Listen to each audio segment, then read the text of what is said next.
Momen Presiden Turki Erdogan dan sejumlah delegasi meninggalkan ruangan saat Presiden Prabowo Subianto berbicara dalam forum KTT D8 di Kairo, Mesir, pekan lalu menjadi hangat diperbincangkan.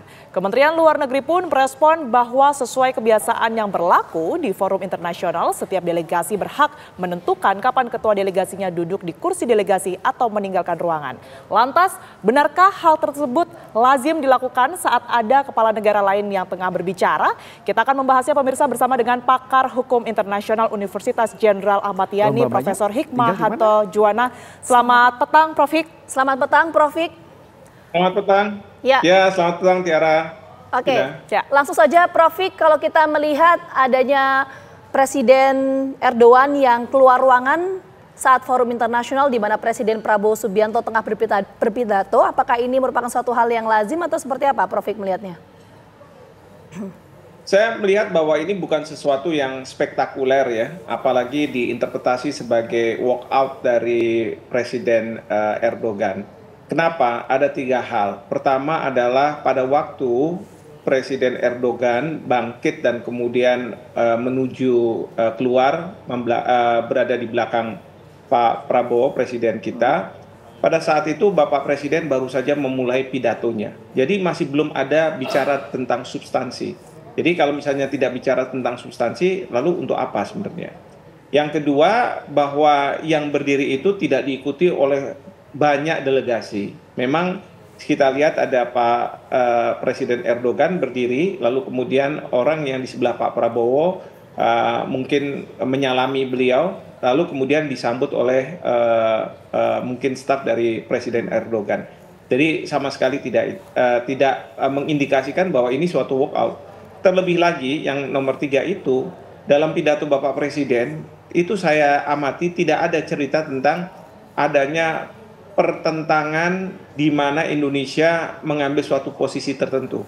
Kita tahu bahwa di Suriah, setelah Bashar al-Assad keluar dari Suriah, itu kan ada pertentangan antara Turki dan Iran.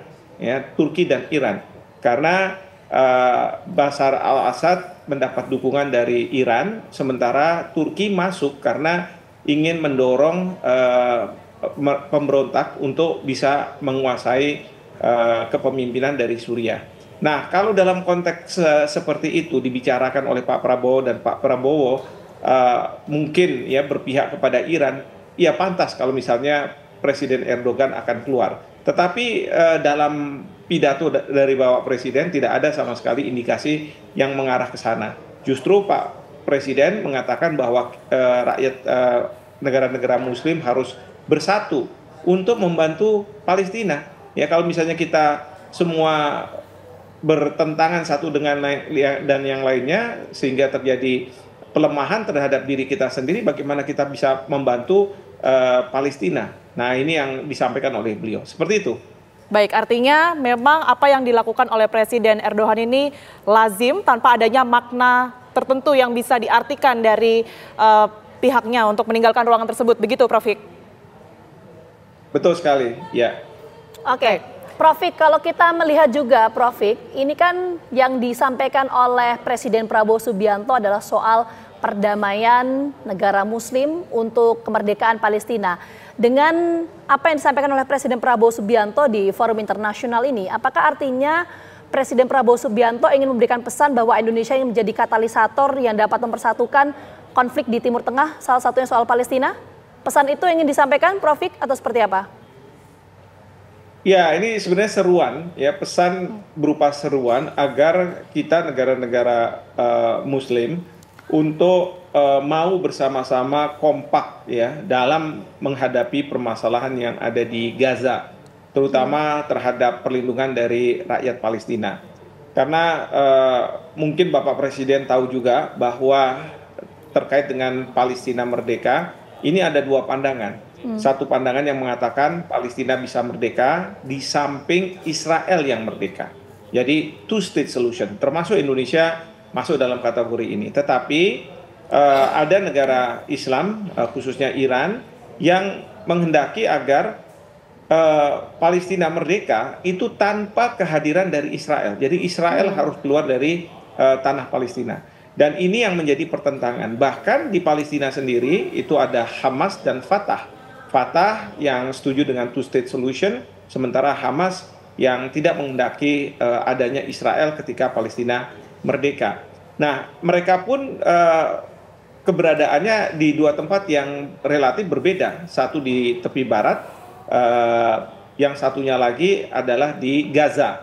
Nah, ini yang menjadi permasalahan memang. Jadi himbauan atau seruan dari Bapak Presiden agar sudahlah kita tinggalkan masalah itu, mungkin lebih realistis kalau kita mengatakan adanya two-state solution, ya, negara Palestina berdiri, di sebelahnya ada Israel, ya, ketimbang untuk menghilangkan negara Israel yang sekarang ini sudah ada, itu yang akan sangat sulit.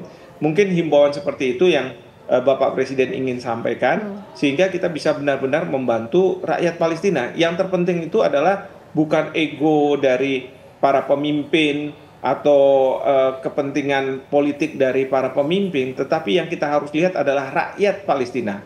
Ya, kita bisa menyaksikan bagaimana rakyat Palestina itu membutuhkan makanan, membutuhkan obat-obatan, ya, membutuhkan dihentikannya serangan dari Israel ke Gaza.